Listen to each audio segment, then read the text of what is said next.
Hi everybody, welcome back to another business analysis video. In today's video, I have an exciting guest coming to share with us business analysis knowledge. And for today's topic, we're looking at stakeholder management because this is one of the key area of business analysis that business analysts need to know about. It's one of the key skills that we need to know. So everyone, welcome Mark to our channel today. Hi Mark, welcome. How are you doing today? Hello, I'm doing great, Pippa. Thank you for inviting me to your channel. Much appreciated. I hope I can add some value. Yeah, definitely. I'm so excited to have you on here as well. So before we start our discussion today, which will, like I mentioned, focus on the importance of stakeholder management skills for business analysts. For those who haven't come across you before, Mark, could you give us a quick or a brief introduction about yourself? Sure. Okay. So my name is Mark Bruins. I'm 59 years old. I come with over 40 years of IT experience. I've had 25 jobs in my illustrious career. 15 of them have been contract roles, 8 in the UK, and I've worked on 5 of the 6 continents. Basically, I culminated all my experience and passion as a university teacher and a lecturer and a business analyst, a senior certified business analyst contractor and an IT guru or expert. And I combined all these passions and interests. And in April 2019, I founded BA Masterminds. The BA stands for Business Analysis or Business Analysts. And basically, I don't teach business analysis. Let's just get that right. Okay, I know enough about business analysis. I've done it, but what I do is I take a person that's got, we've got different criteria to be able to sign up to our courses. But for instance, the goal, you need a university degree and 1 year experience as a business analyst, and then either working in the UK, USA, or Canada. And then what we do is we redefine you totally from the ground up. So what people want, we've noticed, is people want to earn more money. People want to have a lifestyle and freedom, and people want to buy their own home and live in their own home. So it is a bit, it's quite a lot to do with money. Let's say money can't buy you happiness, but I'd rather be homeless in a Mercedes. So that's what we try and do. We elevate our masterminds so that they can earn a lot more money. A lot of people are, stuck in a job and they're in their comfort zone and they're getting a bit bored and they've been there 2 or 3 years and their starting salary was maybe 40K and now they're on 42K after 2 or 3 or 4 years. And then I ask them, well, what do you think they're worth? Well, I'm worth 60K. And then I say, well, in my opinion, you're worth 75K. And then I show them where their value lies. And then we do a current state, like an as is, where they are at the moment. We work out their 1 year goals where they'd like to be in a year from now. And we do a bit of a gap analysis. And then we work out mini goals and action steps to achieve each mini goal. But the idea is, Pippa, that we actually really increase their salary. And unfortunately, they have to leave their current role and start a new role. So it comes with all that, updating your CV and LinkedIn profile and finding jobs and applying for jobs and having interviews and giving in your notice in the probation period. All these things go with it. So we're kind of like an end-to-end from where they are now, taking them to where they want to be. That's so amazing. So much to share there. I wish I had found you at the start of my career because also like a lot of new business analysts and a lot of my viewers are aspiring business analysts as well. Your value, whatever, what you're sharing in the business analysis space, it's so much value for us aspiring business analyst. So that's why I said I wish I had found you at the start. It would have made it so much easier for me to transition into my role and focusing really on the money aspect. Because at the end of the day, we all work to be able to provide for our families and enjoy life, pay our bills and enjoy life. Even though as much as we want to find a career path that we enjoy, which for us is business analysis, we also need to remember money. Money is a key aspect of life, really. But yeah, thank you so much for sharing that. And I'll share all your details in the description box for my viewers to get in touch if interested in joining the BA Masterminds. Okay, so moving on to today's topic. As much as Mark just mentioned that he doesn't teach business analysis, by the way, he helps you to move into the business analysis career path. He is here today to still share some knowledge with us, even though he doesn't teach. And like I mentioned before, we wanted to talk about the importance of stakeholder management for business analysts, because as aspiring business analysts, I want you all to know that this is one key area that we need to be able to tackle when we become business analysts, because business analysis involves communication, talking to stakeholders from different areas, right? C-level stakeholders. And I've talked about this in my previous videos, how I was a shy, introverted business analyst, and handling stakeholders was one of my key weak spot in business analysis. So today, Mark is here to share with us that area of business analysis. So my first question to you, Mark, is what are you able to share with us about that importance of stakeholder management for business analysis? Why do we need to be able to manage stakeholders really as business analysts? And that is a really good question. Just to go back, Pippa, you get soft skills and hard skills. And this is a kind of like a soft skill. You need to be able to work with people, and that all comes with practice. You know, if you're an introvert and you're just living at home and you're not going out and you're not joining in, playing football in a team or netball in a team and getting actively involved, you know, you're going to be a little bit introverted, and that'll actually impede you in your ability to communicate effectively with stakeholders, because it is a skill that comes with a lot of practice. And with practice comes perfection, and that's what we should all strive for when we deal with stakeholders. But let me break it down into three separate sections. The first is collaboration. So there's two different types of collaboration. Either it's going to be in person.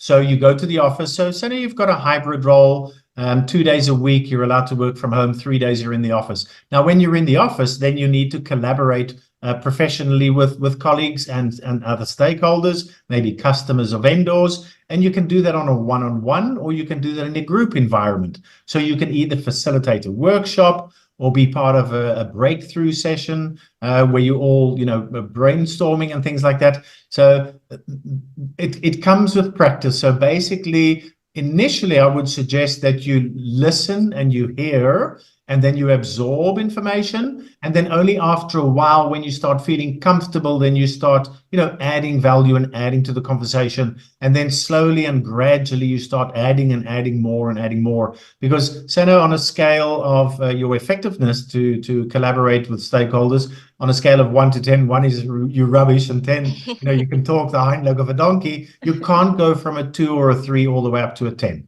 You've got to go from a 2 to a 3, and then a 3 to a 4, and a 4 to a 5. So gradually you've got to increase, it comes with practice. It's all about practice. And the other one besides collaboration is, so then I said in person and virtually. So obviously virtually you need to be, in control of your technical equipment. So you need a good computer, a fast internet, a reliable internet connection. You need a good camera. You need good speakers and a microphone or a good headset. So it comes with the technical equipment first, because if you can't be heard or you can't hear somebody else, you won't be able to effectively collaborate with them as well. So it's very different stakeholders collaboration personally and virtually. And then the next is alignment. So basically, you need to let all the relevant stakeholders know what you're working on. So if they say your instructions are this, you've got to be in alignment. You've got to say, I understand your instructions. I understand the deliverable. I understand the due date. I understand the content of the deliverable. We're in alignment. Because that can just avoid future problems. And the third one I want to mention is transparency. And in my view, you only have to be transparent to one person at work, and that is your line manager. Everybody else, you don't have to tell them what's going on, but your line manager needs to be totally in the picture as to what you're doing. No hidden agendas. They know what you're doing every day, so that you can build that trust. And so when your line managers line manager comes to them and says, so what is Pippa working on? They know exactly what you're working on because you've already had this collaboration, alignment, and transparency relationship with your line manager. So I think that's very important when you do stakeholder management is to adhere to those 3 rules, as I put it. I think that's really, really interesting. The in-person, virtually, having that alignment and transparency with line manager. I've actually had a negative experience when it comes to your third option, which is transparency with line manager, where on previous projects I haven't sort of represented my project, who I'm speaking to, and the progress so far.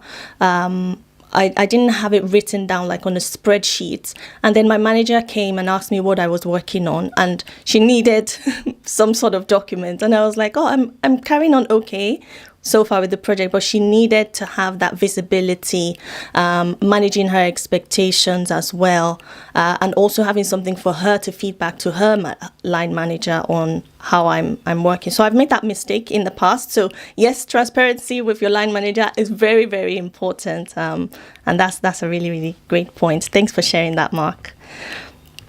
Okay, so my next question is still focused around this stakeholder management. How do we ensure that we haven't overlooked any important stakeholders during our sort of requirements engineering process as business analysts? Okay, so how do we ensure we haven't overlooked any important stakeholders? So basically, we need a method to manage our stakeholders. Now, if I have to ask everybody that's watching this video, what method do you use? Nobody is going to say my method, because okay. Some people say you've got to think out of the box, but I don't even have a box. All right, so I use Outlook. Okay, so basically how it works is I've had lots of jobs in the past, like I said, 25. Every time I had a job, or the last 20, I've had a corporate computer. So when you go in person, before COVID, there was a desk, your own desk with a phone and a printer and a fax machine. I'm showing my age now, but we had a corporate computer, and I've never, ever had an Apple corporate computer. It's always been Microsoft Windows. So in the office, it's a desktop, and when you take it home, it's a laptop. Now, medium to large companies in the private sector, they all use Microsoft Office. These smaller, less profitable companies, these ones that can't afford the services of us business analysis, they use Google Workspace. But you can also use Google Workspace with the email account and things like that. But when you launch Outlook, there's some icons. There's an email icon, and then there's a calendar icon. Now, if you click on the email icon, then there's a drop-down menu that's called Address Book. So when you start at a company and you get a corporate login and you've got an email account and you launch Outlook and it's already configured for that email account, you will have access to the GAB, the Global Address Book. Every single person that works in the company, name, surname, designation, mobile number, location, photograph, LinkedIn URL, whatever it is, they will all appear in the GAB. Now, what I do and what I mentor my students is when you start in your new role, create a PAB, which is your personal address book, and that is then empty. And then every single time somebody internal sends you an email, add them to your PAB, your personal address book. Before you email anybody, go to the GAB, go to the Global Address Book, find them in the GAB, copy their profile and put it into your personal address book. In other words, every single person that you communicate with electronically from the office via email, they will be in your personal address book. And that's basically your stakeholders and more. And Outlook's got fantastic functions where you can group them.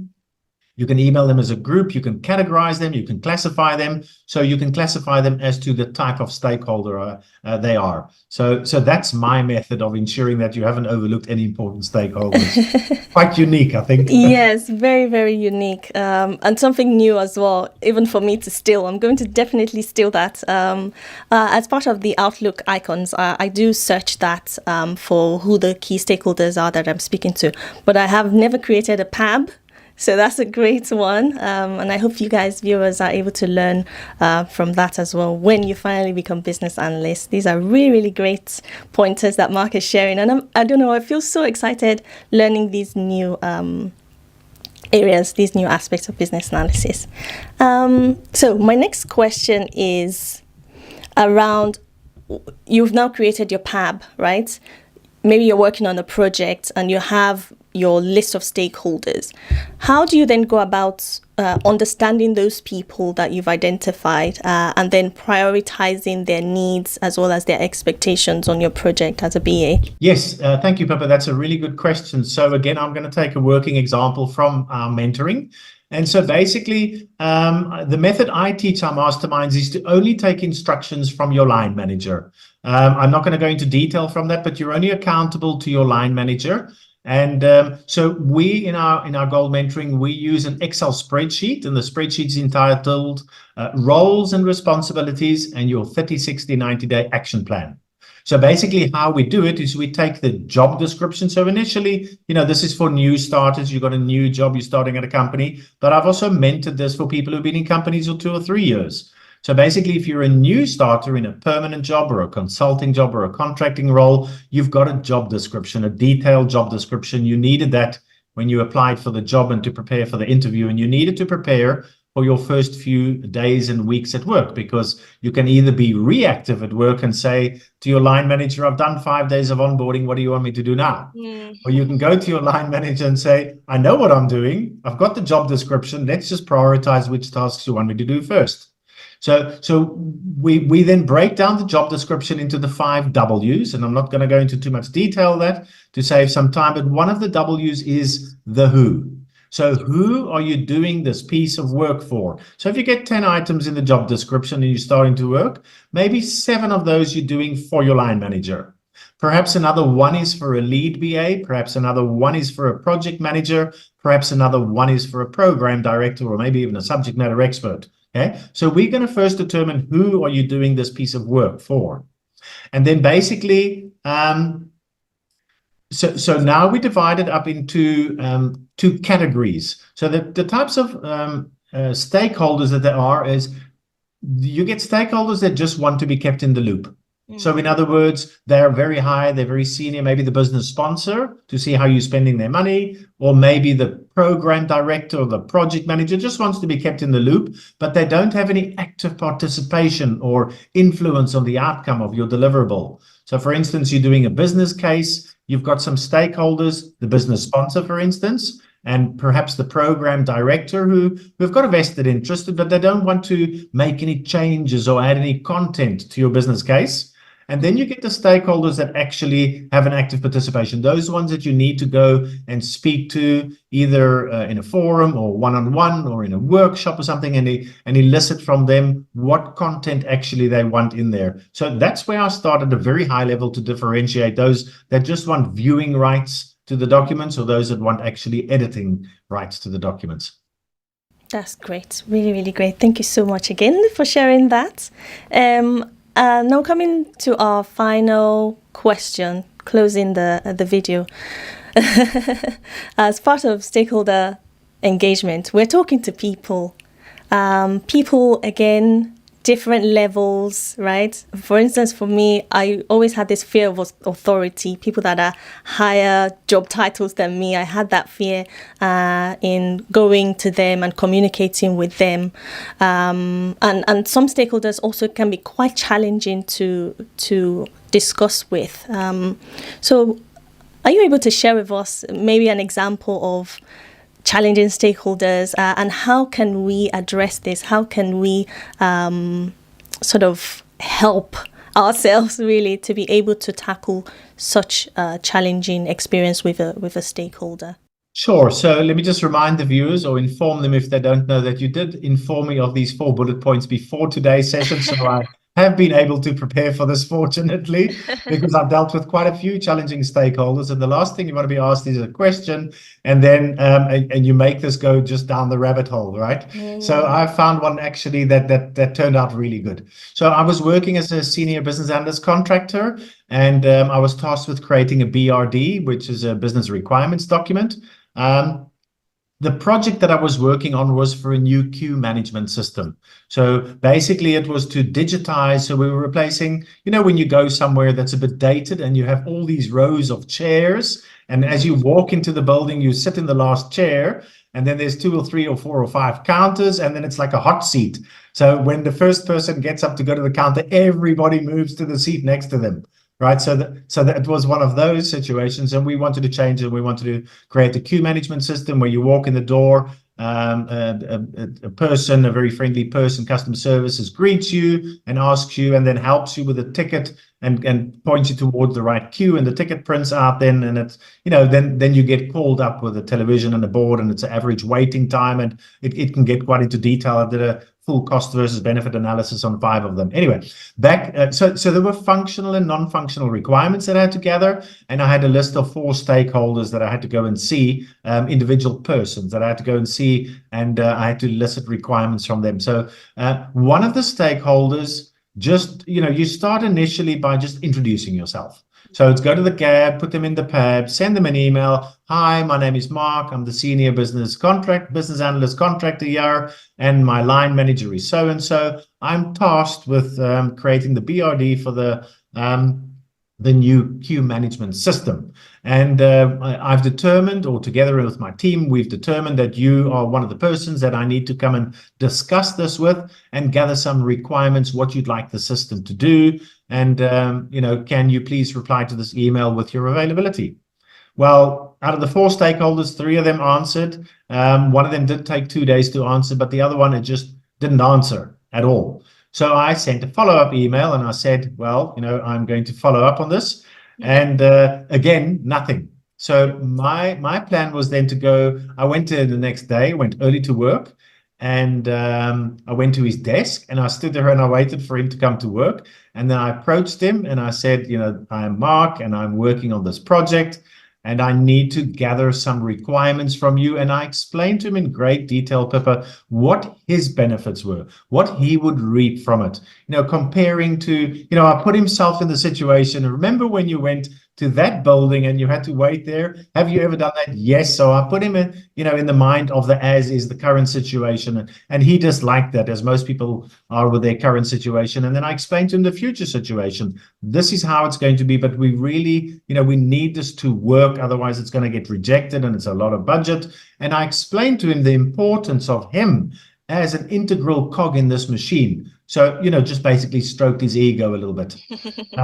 He arranged for the next day, and I got a 45-minute meeting out of him, gathered all the requirements because I was really prepared. And he, was very, very thankful and very grateful. So that was a good situation, turning a bad situation into a good situation, I'd say. Yes. Oh, thank you so much for sharing that. And my reason for asking that question is, as part of what I share on this YouTube channel, I like to give case study and examples so that aspiring business analysts can start to visualize and see themselves in the role. And this question also comes up almost every time in interviews, right? So it would be great for them to also see how they could answer the question and how they could also tackle that in the real life scenario. And as much as we have prepared these questions initially, I had a follow-up question, if that's okay. I know. I know. Now that we're all mainly in a remote world, for instance, me, I only work from home. I don't even go into the office. How would we, or how would you say I should tackle this sort of scenario where the stakeholder isn't responding? There's no desk for me to approach the stakeholder and talk about the requirements I want to gather. So how will I sort of tackle this challenge working from home? Oh, I'm glad you asked me an easy question. Okay, so what I mentor my masterminds is there's only 2 things that you want in a job, your new job, role, position, whatever we call it, right? You want your colleagues to like you and your line manager to like you a lot. Nothing else, okay? So basically, if a colleague doesn't like you, you're going to get what's called backstabbing. They're going to talk behind your back. And then it'll go round and round and round. It'll eventually come to your line manager, and your line manager will find out that some of your colleagues don't like you. You really don't want that. Okay. I've had it happen before, and I've heard lots of people have it happen before, and it just sours the relationship. The reason why you want your line manager to like you a lot is if you do something wrong, then you can say to your line manager straight away, I realize I've done this wrong. This is what I've done to prevent it from ever occurring again.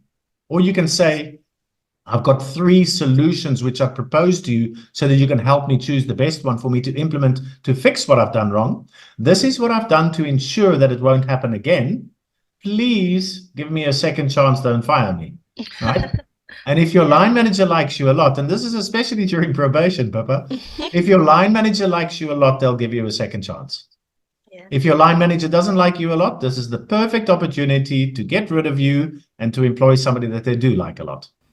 So it's very important. Your line manager will like you a lot if you deliver your deliverables on time to the best of your abilities. That's all you really need to do. And of course, alignment, transparency, and collaboration. So going back to your question, if a stakeholder, it's called a blocker. So you've got a certain list of actions to do. You've got a due date for your deliverable, and usually other people or other teams are dependent on the outcomes of your documentation or your deliverable so that they can continue with their work. All right.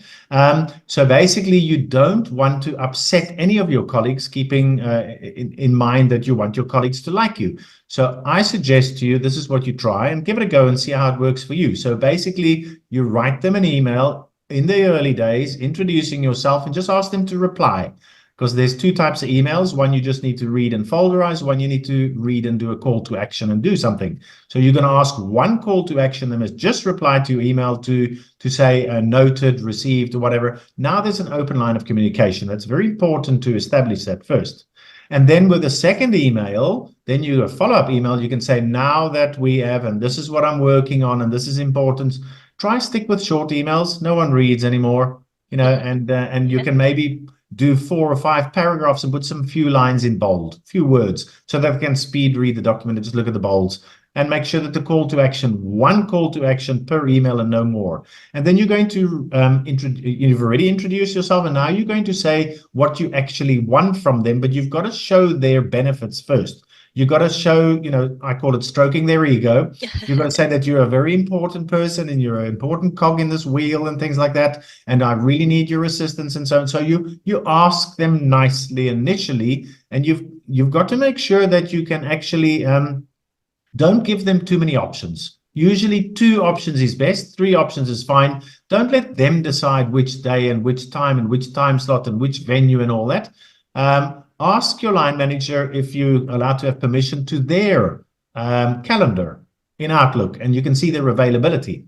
And then you can actually look at their availability and look for a gap or 2 or 3 in their calendar that you know that they're available. And then don't tell them that you've got access to the calendar, because that might ruffle their feathers. But just say, I propose these days and times, knowing that they're available, and let them choose A or B or 1 or 2. So their call to action is to reply to your email and say A or B or something short. Because if it's a long story and they've got to attach a document and a PowerPoint presentation, it could take them days to answer.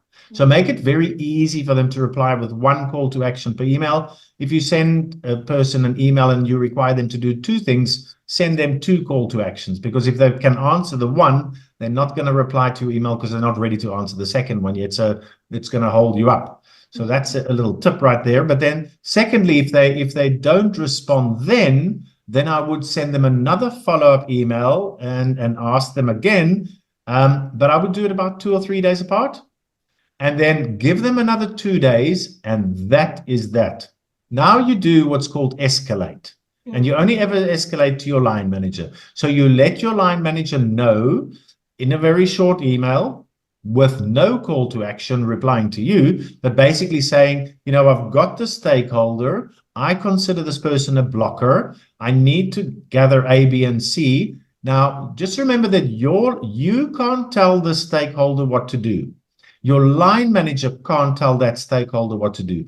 Only the stakeholder's line manager can tell that stakeholder what to do. So your instructions to your line manager should be, contact their line manager and go to Gab and find out who that is and say them and add a little Outlook embedded object with their contact information or a URL shortcut to whatever, or their name and surname, but say, can you please contact this person and ask that person to reply to my email with the date and time of their availability. And then you leave it up to your line manager, because that's, you don't want to get into trouble, because once you start, getting irritating to somebody, they're going to dislike you. And there you've lost rule number one, that your colleagues must like you. So that's what I suggest you do. Escalate after 2 attempts. Okay. That's a great tip. Thank you so much for sharing. I'll definitely take that on board if I experience that in the future. Yes, really, really great. Thank you so much for sharing all the tips. I know we've overrun the times, but it's fine. I actually have so many more questions to ask you, but I know that you're coming on to do a live coaching session with us in Business Analyst School. So if you're not a member yet, click the link in description to join if you'd like to ask Mark any questions within the membership space. He's really going to share so much information via our online live coaching session happening. We do these coaching sessions once a month, and Mark is gracing us with his presence in our next session. So I hope to see you all there. Mark, thank you so much for sharing all the tips, sharing all your knowledge. It's been so great having you on the channel. Is there anything you'd like to share before we close to aspiring business analysts and our viewers on today's? Yes, follow Pippa on YouTube, subscribe to her channel, hit the alert button, and go and watch all the videos. You add a lot of value. I appreciate all the hard work you've put in and everything that you do for business analysts and aspiring business analysts. You mentioned earlier that if only you knew about me when you were an aspiring business analyst. I feel the same. When I was a business analyst in 2015, when I started business analysis, then I didn't even know what a mentor was. I knew what a coach was, a sports coach, but I didn't know what a mentor was. And I also could have elevated my career and earned a lot more money. My first contract was £400 a day. In 2015, working for Boots, the chemist in Surrey. But I'm sure that after a couple of, like a year or two, I would have also been on 800 or 900 pounds a day, like some of our masterminds are. But now I've got 10 mentors, moving from 0 to 10. It's quite, and mentors make a world of a difference. Following somebody like yourself, Pippa, and getting all these ideas and collaborating with you and reaching out into the network. I mean, it adds a lot of value. I always say to my masterminds or my prospects, now, I've got the strategy, I've got a proven blueprint. You can either try and, secure your 1-year goals yourself, or you can appoint a mentor like me to help you to get there quickly. And, mentors do make a world of a difference.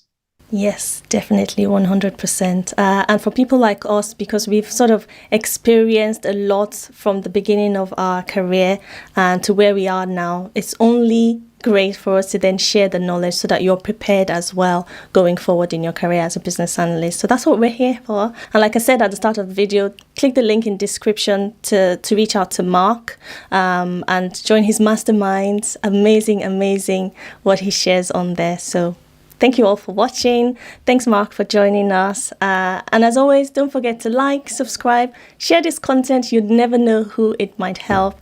Until I see you in my next one. Peace.